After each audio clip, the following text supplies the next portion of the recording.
네, 올 2020년도는 코로나19 때문에 굉장히 뒤죽박죽된 생활이었고 또 굉장히 당황스럽고 또 두려운 시간들이 굉장히 많았던 것 같습니다.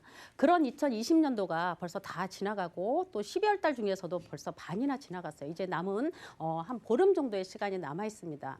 그럼에도 불구하고 이 보험회사는 굉장히 북새통이에요.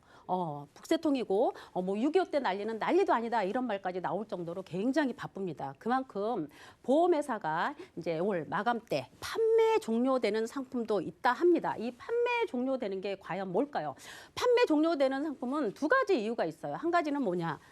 보험 상품 자체가 굉장히 개떡 같다 하는 경우가 있고 또 반면 보험 상품이 굉장히 고객에게 도움이 되는 보험이다라는 경우에 이렇게 판매 종료가 되는데 이번 경우에는 후자에 해당이 되겠죠. 그래서 굉장히 고객에게 이로운 보험이어서 이제 판매 종료가 됩니다. 그래서 마지막 남은 보름 안에 놓치지 않는 기회를 가지시는 게 굉장히 좋고요. 또 축소 예정이다. 축소 예정은 뭐예요?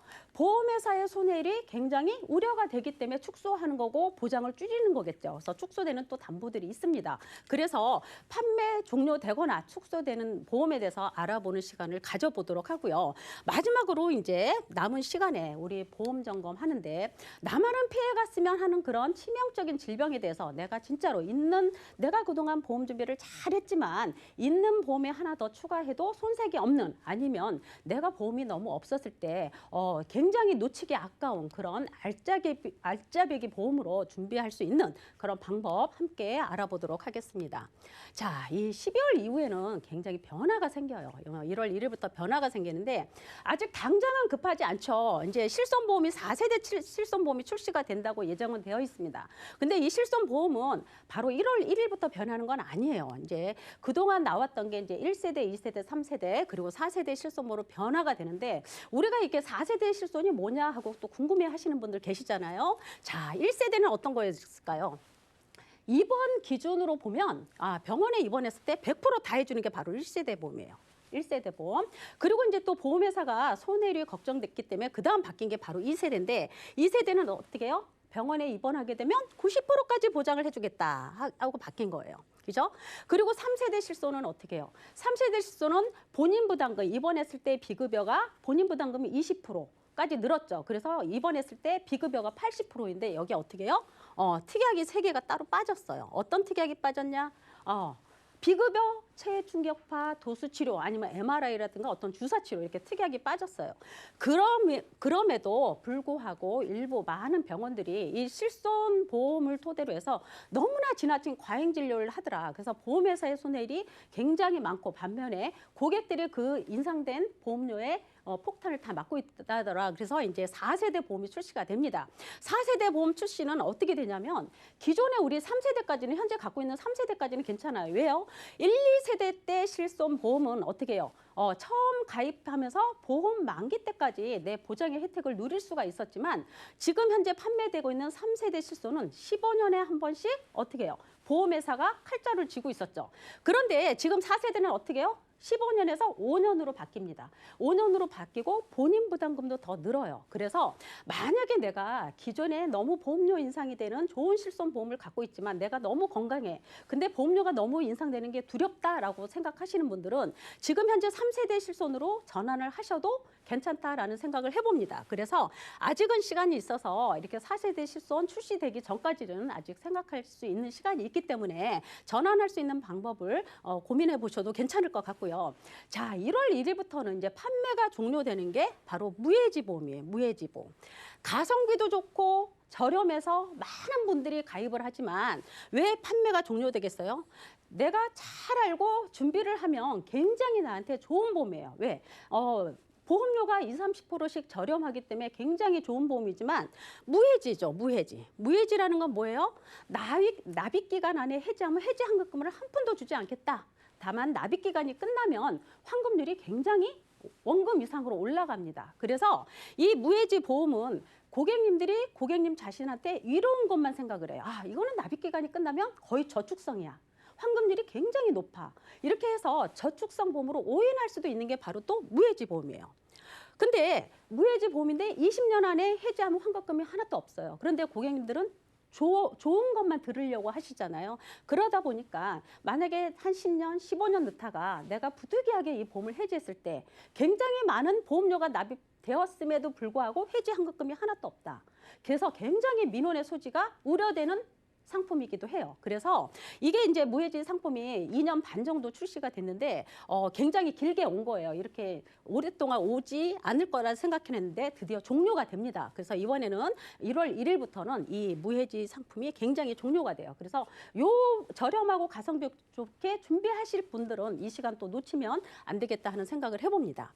그리고 유사암이라든가 이대지단 이게 축소가 됐죠. 축소가 된다는 건 뭐예요? 보험회사의 손해율이 올라가기 때문에 내린다는 거, 금액을 내린다는 얘기겠죠. 그래서 이대 질환이라든가 유사암에 대해서 어떻게 축소되는지 그거 한번 내용 같이 보고요. 자, 표적 항암 약물 허가 치료비 이게 굉장히 생소한 치료죠. 요거는 A 보험사에서 배타적 사용권을 6개월 동안 본인 회사에서만 계속 판매가 됐다가 일부 이제 손해보험사에서 일부 같이 판매를 되고 있어요. 그런데 지금 신개념 치료제임에도 불구하고 치료비에도 불구하고 각 보험사가 이 담보를 다 탑재를 안 해요. 그래서 탑재되어 있는 보험사가 얼마 안 돼요. 그런데 어떻게 해요? 아직은 손해율이 입증이 되지 않아서 갱신으로만 판매되고 있지만 갱신으로 판매되고 있음에도 불구하고 각 보험사가 어떻게 해요? 이 담보를 다 탑재를 안 합니다. 그래서 굉장히 손해율이 우려되는 그런 담보 중에 하나예요. 근데 이 담보도 어떻게 된다? 인상 예정이다. 올리겠다 하는 얘기죠. 그래서 이런 치료 담보가 안보험이 아무리 있어도 이런 담보가 없으신 분들 준비하고 싶으신 분들 또 기회를 놓치면 안 되겠다. 이런 말씀 드려보고요. 그다음에 이제 자녀보험이에요. 자녀보험. 자녀보험은 현재 굉장히 좋죠. 예전에 어린이 보험에 비해서 지금의 이 어린이 보험이 굉장히 좋은 이유 중에 하나는 바로 납입면제 때문에 그렇죠. 납입면제. 보장의 폭이 발병률이 높은 담보로 납입면제가 되는 게 굉장히 장점이에요. 장점. 그런데 이 자녀보험은 어떻게 해요? 지금 현재 어린이 자녀분 30세까지 가입이 가능하죠. 30세까지. 그러면 군대 갔다 오거나 아니면 사회초년생 아니면 20대 중후반에 있는 자녀분들 갖고 계신 부모님들은 이 자녀보험 굉장히 리모델링에 관심을 많이 가지셔야 됩니다. 왜냐하면 여기에서 굉장히 강점은 납입면제라고 했어요. 방금. 자, 유사암이라든가 아니면 어떤 거요? 발병률이 높은 뇌졸중보다 100% 보장이 되는 뇌혈관 진단비라든가 아니면 뭐 급성 심근경색 진단비를 넘어서 100% 되는 허혈성 심장 질환에도 납입면제가 되더라. 그래서 이 자녀보험은 20년 납입하고 100세까지 보장을 보는데 만약에 30살 자녀분이 20년 납입 100세 보장을 가입을 하고 나서 5년 있다 뭐 제자리암이라든가 아니면 뭐 협심증 어떤 진단을 받았어요. 그러면 보험료는 안 내고 100세까지 보장을 봅니다. 그래서 성인보험에서는 납입면제 적용을 받을 수 없는 모든 발병률이 높은 질환으로 납입면제 기능을 탑재할 수 있다. 그런데 어떻게 해요? 보험회사가 이것도 굉장히 손해율이 우려되는 거예요. 그래서 1월 1일부터는 자녀보험에서도 유사암이라든가 이대 질환을 성인처럼 똑같이 납입면제를 바꾸겠다. 이렇게 축소되겠다 하는 이제 얘기가 나오고 있습니다. 그래서 이미 그 전에 태아보험으로 준비하셨던 어린이 보험으로 준비하셨던 납입면제 기능이라든가 어떤 리모델링을 생각하고 계시는 분들은 5월 12월 안까지 마지막 기회에 놓치지 않고 준비하시는 게 가장 좋겠다 하는 생각을 해봅니다. 우리가 유사암 그러죠. 자, 유사암이 뭘까요? 보험회사가 만들어낸 용어죠. 암과 유사한 거예요. 암이라고 보기에도 애매모호한 걸 우린 유사암이라고 합니다. 이 유사암은 어떤 거예요? 발병률이 굉장히 높지만 반면에 완치율도 굉장히 높아요. 그렇기 때문에 보험회사가 유사암 하면 굉장히 손해율이 걱정되는 담보 중에 하나입니다. 근데 예전에는 이제 유사암이 내가 암보험을 가입하면 그 암보험 1,000만 원을 가입했다 그러면 유사암이라는 단어가 따로 없었어요. 어떻게 해요? 내가 암보험 1,000만 원을 가입하면 1,000만 원에 10 내지 20%만 지급이 된다라고 작은 글씨로 써 있는 게 바로 이 유사암의 담보죠. 그런데 2년 전부터 어떻게 해요? 유사암이 일반암 진단비에서 따로 분리가 돼서 유사암 담보가 따로 있습니다. 그러면서 10% 내지 20% 받던 게 1,000만 원 받고 2,000만 원 받고 3,000만 원 받고 이렇게 굉장히 폭넓게 받을 수가 있었어요. 그런데 이 유사암도 어떻게 이제는 축소하겠다. 왜? 발병률이 높고 손해율이 높으니까 보험사는 축소하겠다. 이렇게 얘기가 나온 거죠. 우리가 알고 있는 유사암에는 뭐가 있어요? 갑상선암. 국민건강검진에서 가장 검진을 요해서 나오는 게 남자분이나 여자분이나 갑상선암이 굉장히 많아요. 그만큼 이런 암들은 요즘은 다 종합검진이나 조기검진에서 많이 발견이 돼요. 이런 제자리암이나 경계성이 뭐예요? 제자리. 이제 막 암세포가 생겼는데 꼬물꼬물 활동을 안 하는 굉장히 착한 암이죠. 제자리암. 경계성 종양은 암자리가 안 들어갔어요. 그죠? 그냥 종양이에요. 종양. 종양인데 애매모호한 거죠. 암으로도 보기에도 애매하지만 암이 아닌 걸로 보기에도 애매모호한 거. 바로 경계에 있다 해서 이 경계성 종양.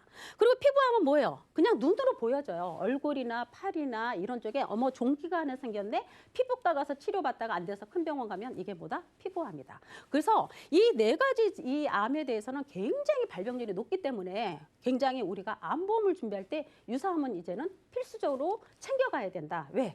그만큼 조기에 발견이 되기 때문에 준비를 해야 된다. 이런 유사암이에요. 우리 고객님들 보통 이제 암보험 얼마 가입하고 있냐 여쭤보면은 대충 뭐 3천, 5천 얼마 정도 있는지 모르세요. 그래서 한번 이렇게 증권을 봤더니 보험이 2개 들어져 있더라고요. 2개 들어져 있는데 하나는 3천만 원, 하나는 2천만 원 이렇게 들어있어요. 그래서 유사암의 한도가 얼마 정도 나오나 봤더니 하나 보험에서 3천만 원 들어있고 또 한 보험에서 2천만 원 들어있는데 3천만 원짜리에서는 20%가 나오고 2천만 원짜리는 10%가 나오더라고요. 그러면 3천만 원 내가 암보험 갖고 있어도 여기서는 이 유사암으로는 600만 원. 2천만 원짜리에서 얼마나요? 10% 200만 원. 그러면 내가 이런 진단을 받았을 때 분명히 유사암이긴 유사암이지만 암이잖아요. 굉장히 두려운 질병 중에 하나인 암인데 내가 5천만 원짜리 암보험을 갖고 있어도 유사암으로는 1,000만 원 미만의 진단을 받게 되는 거예요. 깜짝 놀라시더라고요. 그래서 지금은 이 유사암을 놓쳐서는 안 된다. 그리고 아까 말씀드렸듯이 이렇게 발병률이 높은 이런 질환에서 어떻게 해요? 자녀보험에서 납입 면제가 된다. 뇌혈관 질환에서 납입 면제되고 허혈성 심장질환에서 납입 면제된다. 그래서 올해 12월 가기 전에는 어린이 보험이 됐든 아니면 유사암의 폭을 조금 갖고 가실 분들은 이 12월 달을 뭐 넘기지 마시고 꼭 준비하시는 게 가장 좋을 것 같다 하는 생각을 해봅니다. 자, 표적 항암 치료. 아까 말씀드렸죠. 굉장히 신개념 항암제예요. 신개념 항암제. 자, 우리가 병원에 가면 의사 선생님을 만나기 전에 간호사가 먼저 물어봐요. 실손보험이 있냐고 먼저 물어보죠. 왜 물어볼까요? 바로 비급여 치료를 하기 위해서 물어봐요. 비급여 치료에는 뭐가 있어요? 자, 실손보험에 인상에 폭탄이 되는 거, 도수 치료 있죠, 체충격파 있죠. 자, 고객님들은 내가 아파서 병원에 가지만 내 주머니에서 나가는 돈이 많아지면 치료를 계속 받지 않습니다. 처음에 아파서 갈 때는 한두 번은 받지만 계속 내 돈이 나가면 두세 번 이상을 받지 않아요. 그런데 어떻게 해요? 도수 치료다, 체충격파다, 실손보험에서 다 보상이 되잖아요. 그러다 보니까 병원에서 굉장히 횟수를 많이 권해요. 그런데 희한하게 자, 의사 선생님 만났는데 제가 암 진단을 받았어요. 우리가 평상시에 병원에 가면 간호사가 실손보험이 있냐고 묻지만 우리가 암 진단 받아서 의사 선생님을 만나보면 의사 선생님이 뭘 물어보실까요? 실손보험 있냐고 물어보실까요? 아니요. 뭘 물어보시냐면 암보험 있냐고 물어봐요. 암보험 있냐고. 참 아이러니하죠. 왜? 암보험 많이 들었냐 물어보면 대부분의 사람들이 이렇게 말합니다. 암 진단 받으면 산정특례 적용받아서 나라에서 다 해주는데 요즘 치료비 얼마 들지 않아? 이렇게 말씀하시는 분들 굉장히 많으세요. 그런데 이게 맞는 말일까요? 틀린 말일까요? 맞는 말이에요. 맞는 말인데 반만 맞아요. 반만. 자, 암은 운이 굉장히 좋아야 됩니다. 왜? 나라에서 다 해주는 치료로 완치될 때까지 받으려면 내가 운이 굉장히 좋아야 돼요. 그런데 과연 그렇게 암 진단 받았을 때 운이 좋을까요? 그렇지 않은 경우가 굉장히 많다라는 얘기죠. 왜? 이런 신개념 항암제 때문에 그런 거예요. 그래서 보통 국립암센터에서 최근 5년 동안 암 환자 대상으로 확인해 본 결과 암 환자 10명 중에서 암보험을 가입하신 분은 3명도 안 되더라 하는 게 통계상에 나와 있어요. 그래서 이제 의사 선생님들이 대부분 암보험 있냐고 묻는 거는 우리가 실손보험에서 어떻게 해요? 이런 신개념 항암제는 입원해서 치료 안 받죠. 통원 치료예요. 근데 우리가 실손보험 갖고 있는 거는 통원 한도가 대부분 2, 30만 원밖에 안 되잖아요. 그럼 결론은 어떤 거다? 암은 돈이다. 암은 돈이다. 암은 돈. 아니면 나의 경제 상황이 굉장히 좋아야 치료를 받을 수가 있는 경우가 돼요. 그래서 내가 암 진단을 받게 되면 이런 신개념 치료를 받게 되면 뭐가 든다? 돈이 든다 그랬어요. 이 돈은 보험으로 처리하는 게 가장 좋다. 그래서 의사 선생님이 제일 걱정되고 하는 게 물어보는 게 암보험 있느냐? 암보험 있다라고 하면 의사 선생님도 안심이 되고 환자도 이렇게 안심이 되는. 그래서 보통 이제 이런 치료를 받을 때는 그렇죠. 나의 남편이, 내 아내가 아니면 내 자식이 내 부모님이 이런 치료를 받으면 효과가 굉장히 좋다는데, 이런 치료를 받으면 호전이 된다는데 했을 때 내가 경제적으로 여유가 있거나 아니면 안보험을 많이 들었거나 이런 경우가 되면 걱정은 없겠죠. 하지만 그렇지 않은 경우는 어떻게 해요? 내 집을 팔아야 되고 전세 자금을 빼야 되고 그걸로 치료 비용을 써야 되는 경우가 굉장히 많아요. 그래서 이렇게 계속 발전된 의료기술 때문에 어떤 말이 나온다? 항암 치료 때문에 메디컬 포라는 말도 나옵니다. 신조어죠. 집 팔아서 치료받는다. 왜? 나라에서 다 해준다는데 왜 이런 경우가 굉장히 많을까요?